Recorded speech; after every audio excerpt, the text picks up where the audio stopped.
Assalamualaikum warahmatullahi wabarakatuh. Bismillahirrahmanirrahim. Melanjutkan kajian tahsin masih dalam pembahasan mad bagian ketiga. Dengan kaidahnya adalah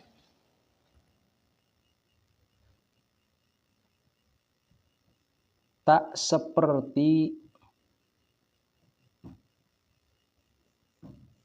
biasanya. Jika dalam kaidah yang pertama mad itu cukup diayun saja, dan kaidah yang kedua mad itu adalah lebihkan yang beralis dengan kategori alis yang tipis itu 2 sampai 5 harokat dan alis yang tebal itu 5 sampai 6 harokat. Nah, dalam mad ketiga ini kita akan menemui mad yang ternyata tak seperti biasanya. Ya, apa saja? Di antaranya adalah pertama,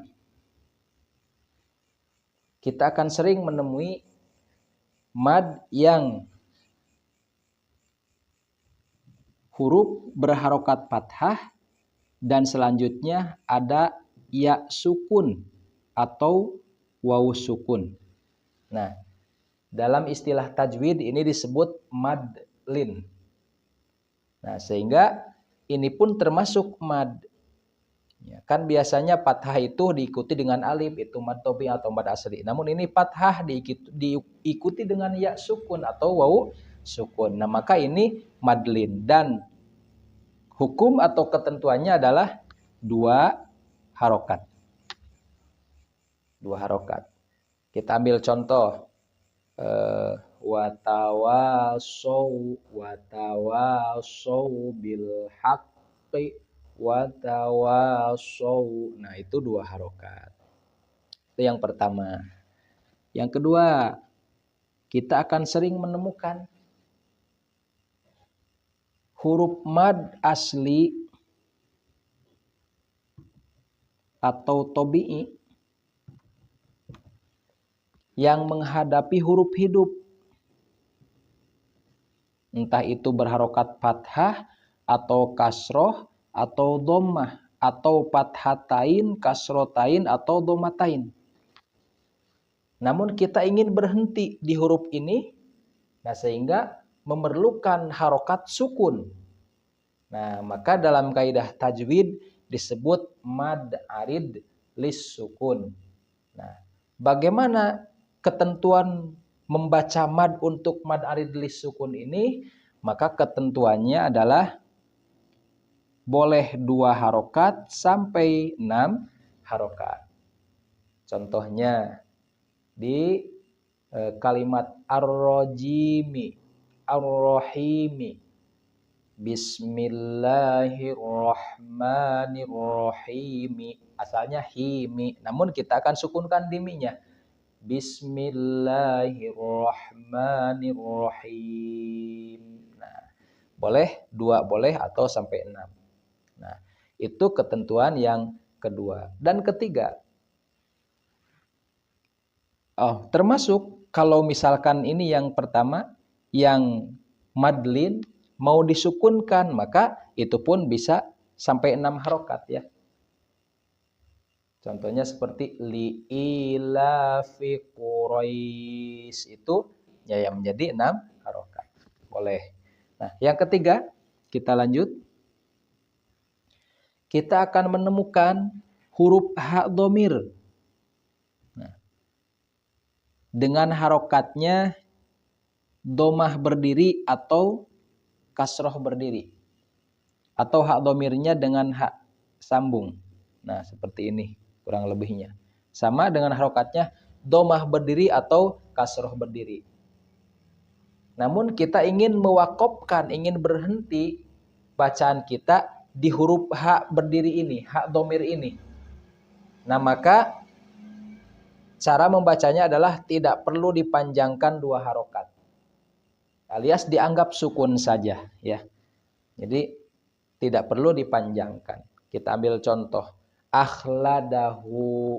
Nah, kalau kita mau berhenti di hu, maka bacaannya adalah akhladah. Mirrabbihi.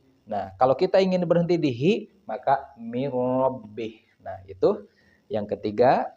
Selanjutnya, yang keempat, kita akan menemukan kalau dalam mushaf yang berwarna itu lebih kita dapat membantu kepada kita, apalagi pemula ya. Mushaf yang berwarna itu biasanya ada yang sebelumnya itu huruf harokatnya fathah, namun setelah fathah itu ada alif. Nah, dan ternyata huruf alif ini berwarna abu-abu. Kalau dalam mushaf warna, berwarna abu-abu. Nah, maka ini nggak perlu dibaca dua harokat. Karena huruf alif yang berwarna abu-abu ini dianggap itu adalah sebagai pembantu saja kepada harokat yang sebelumnya. Tidak berpengaruh untuk mad. Biasanya dengan alasan adalah setelah huruf yang berharokat fathah lalu diikuti dengan alif, kemudian selanjutnya itu biasanya ada alif lam. Entah itu alif lamnya komariah ataupun alif lam syamsiyah. Kalau syamsiyah biasanya dikasih tasdid di sininya. Nah itu. Atau kalau enggak ada alif yang diwarnai abu-abu dalam mushaf berwarna. Nah, karena harokat sebelumnya itu adalah fathatain, namun berada atau berposisi di mana? Di tengah-tengah lafaz, di tengah-tengah kalimat atau. Nah, itu biasanya. Nah, contohnya bagaimana? Toiron ababil. Toiron. Toiron. Nah, itu kan berharokat fathatain. Toiron. Nah, ini biasanya kalau di mushaf warna biasanya berwarna abu-abu. Toiron, nggak usah dibaca panjang. Toiron ababil. Tuh, itu. Dan selanjutnya kita pun akan menemukan walaupun ini jarang tapi sebetulnya kalau teliti kita akan sering menemukan ini. Yang kelima kaidah ini. Apa? Adalah mad yang di atasnya ternyata dibubuhi tanda bulat. Ada dua bulat, bulat lonjong atau bulat yang sempurna. Katakanlah ini mendekati sempurna. Nah, ini juga ada maknanya.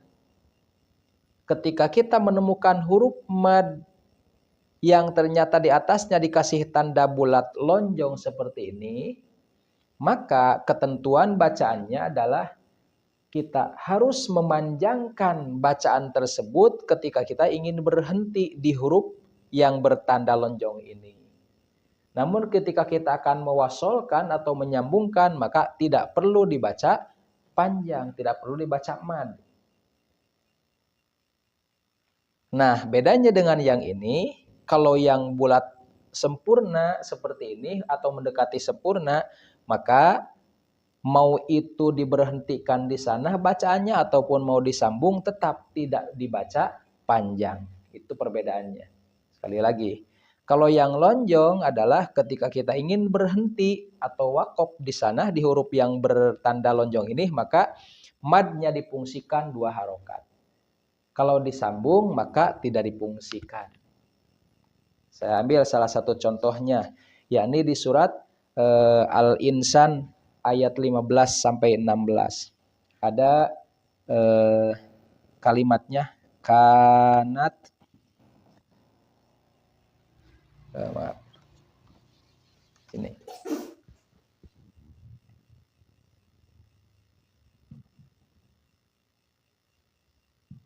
Qawariro. Nah, ini ada ayatnya 15. Dan selanjutnya ada qawariro lagi.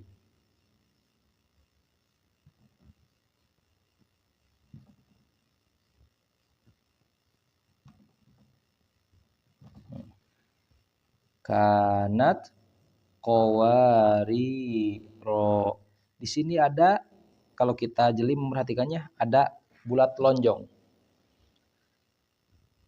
Dan dilanjutkan qawariro, yang kedua ternyata bulat sempurna. Nah, katakanlah sempurna itu. Min fiddatin. Nah, bagaimana cara membacanya? Ya tadi. Kalau kita mau berhenti di sini, maka panjangkan. Kalau kita mau lanjut, maka ganti sukun, gak usah dipanjangkan. Nah, tidak usah dipanjangkan maksudnya. Nah, kita contohkan. Kanat qawariro. Kalau mau di sini. Kanat qawariro. 2 harokat. Kalau yang ini, yang bulat sempurna, qawariro min, langsung qawariro min fiddatin. Nah, tuh. Kalau kita mau sambungkan, maka gak usah dibaca panjang, langsung saja. Kanat qawariro min, kanat qawariro min fiddatin. Nah, kalau kita mau berhenti di sini. Nah, berhenti di sini, maaf. Maka kanat qawariro qawarir.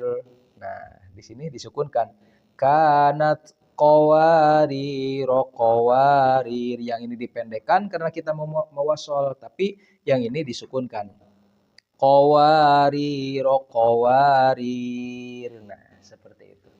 Itu barangkali pembahasan mad yang ketiga ini. Jika ada yang masih kurang atau yang ternyata keliru, mohon dibetulkan di komentar, silahkan berpartisipasi. Kalau ada yang kurang, silahkan tambahkan. Saya ucapkan terima kasih. Semoga Allah berkenan melimpahkan rahmatnya kepada kita semua. Sekian, wassalamualaikum warahmatullahi wabarakatuh.